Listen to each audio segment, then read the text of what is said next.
저는 거기까지는 신중히 판단해라까지는 저는 얘기할 수 있다고 생각하는데요. 그 당시에 이 항소 포기가 이유가 없다, 해야 된다, 이에 대한 문제 제기를 했던 검사들은 어떻게 하셨습니까? 그 검사들 다 자천 보내지 않았습니까? 정치인을 굉장히 좋아했습니다. 아주 합리적인 분이시다, 이렇게 생각을 해왔고요.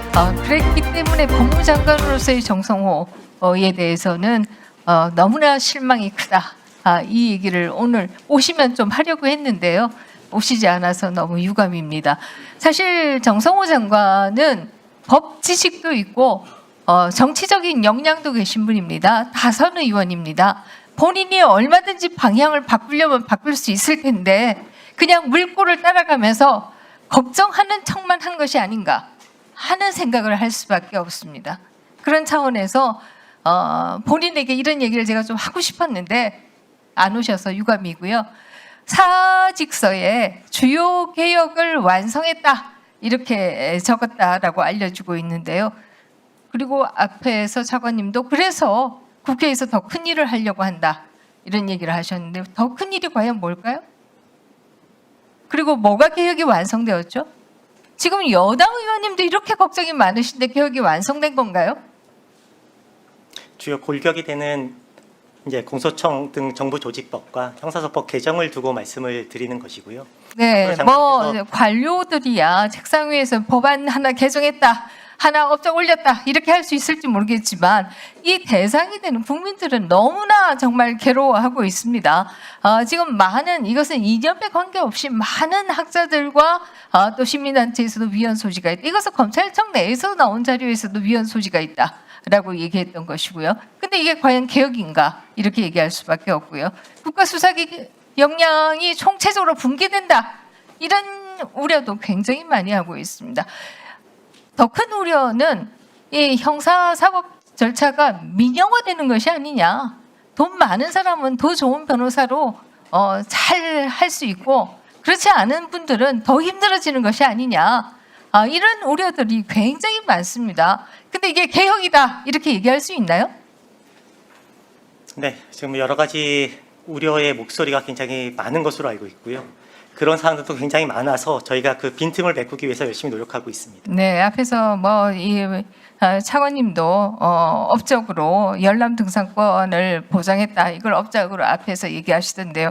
이것도 보면 245조 12항의 12의 제2항에 보면 뭐 수사상의 이유가 있을 때는 또 허용하지 않을 수 있다, 이렇게 해서 사실상 아무것도 아닐 수도 있는 조항이더라라는 얘기를 좀 드리겠고요. 제가 법무장관이 오셨으면 좀 드리려고 했는데요.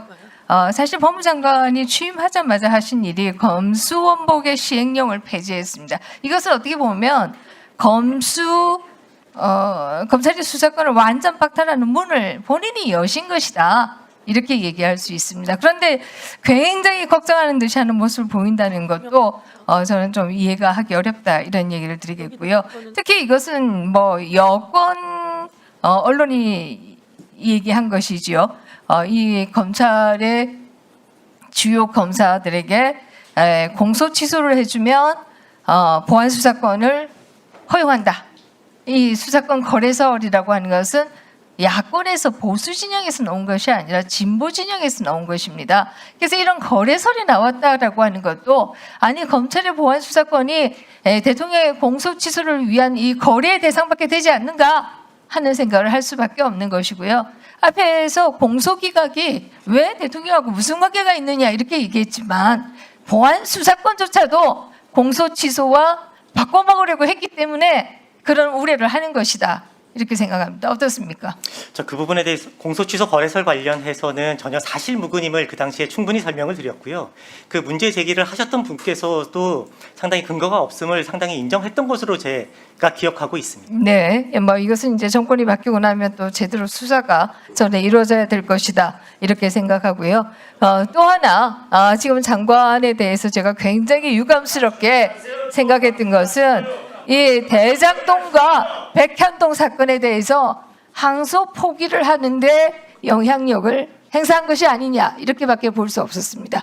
그 당시에 법무장관이 신중히 판단해라, 법무장관이 신중히 판단하라고 하는데 검사들이 어떻게 하겠는가? 이건 바로 압력을 행사한 것이다. 이렇게 얘기할 수 있을 것이고요. 저는 거기까지는 신중히 판단해라까지는 저는 얘기할 수 있다고 생각하는데요. 그 당시에 이 항소 포기가 이유가 없다, 해야 된다. 이에 대한 문제 제기를 했던 검사들은 어떻게 하셨습니까? 그 검사들 다 자천 보내지 않았습니까? 이렇게 하니까 검찰이 법무부가 당해도 싸다 이런 얘기 들리는 거 아니에요? 지금 박상현 검사에 대해서도 마찬가지 아닙니까?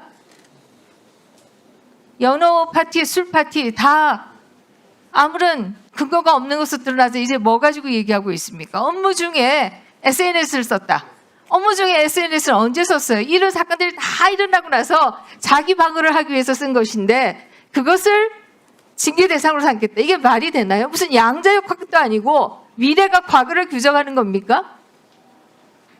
법무부와 검찰과 그리고 정치권이 박상현 검사를 계속 압력을 주니까 자기 방어를 위해서 글을 쓴 것도 이것도 잘못된 건가요? 한번 얘기해 보시죠. 의원님께서 말씀하신 지금 한 3가지 사항이 있는데요. 첫 번째 대장동 항소 포기 관련해서는 장관님께서 신중히 검토하라는 말씀을 하셨고 제가 전달자입니다만 딱 한 번 장관님의 의사를 대검 차장에게 전달한 게 전부였습니다. 그것을 외압 모습으로 가져가는 것은 실체 관계와 맞지 않다는 점을 분명히 말씀드리고요. 두 번째로 박상현 검사 관련해서 SNS 부분을 말씀드렸는데요. 대검에서 1차로 징계 요청이 온 것은 박상현 검사가 수사 과정에서 많은 국민들께서 직접 들으셨듯이 변호인과 통화를 하면서 여러 가지 수사 과정상 여러 가지 압박으로 느껴질 수 있는 부분 또한 어떤 그 제3자에 대한 변호인이 먼저 얘기한 거잖아요. 제3자에 대한 녹음 수사 파일이 부분을 나오지 않았습니까? 언급하면서 어떤 진술을 강요하는 듯한 그런 내용들이 수사 절차상 적법한 것이냐 이런 것들이 주된 줄기인 징계 사유입니다. 네, 항소